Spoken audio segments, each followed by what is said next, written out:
Pade. Možeš li da se popneš? Koji ćete grad? Reci u Pariz. U Pariz.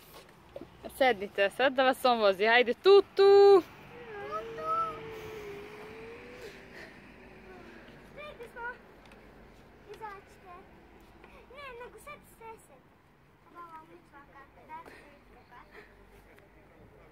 Daj Anida dokumenta. Reci, ja imam pasoš, kaži mu. Ja imam pasoš. Hajde sad svi na ovaj zeleni, hoćete li? Svi na ovaj zeleni, hajde, svo troje.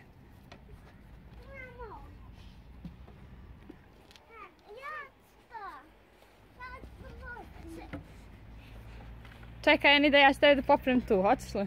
Ne. Ovdje. Neću. Samo da sedneš. Ja baš. Evo on će, hajde ti sa svom sedi unutra. Nemoj da padneš.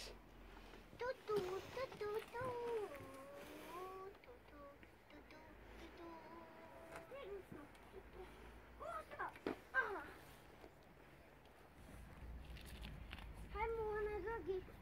Kad će prvi da noga. Hajde ti pored mene. Što ti pored mene? A što ti tu iza pored mene? Ili pored mene? Možete li svo troje da stanete? Hoću li? Evo, ti govori cucu.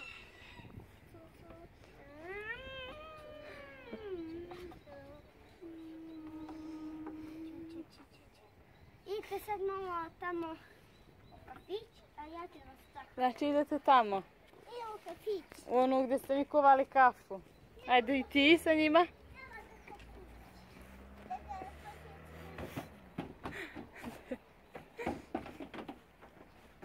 Jeste mu skuvali kafu? Nismo još. Pazi, pazi. Šta hoćete da pijete? Čaj. A ti? Ovo je vaš mali, jel da? I meni je ova jedna sestra od Hale, ova Britanica. Izvela ih. Ćemo nekad naći vraku.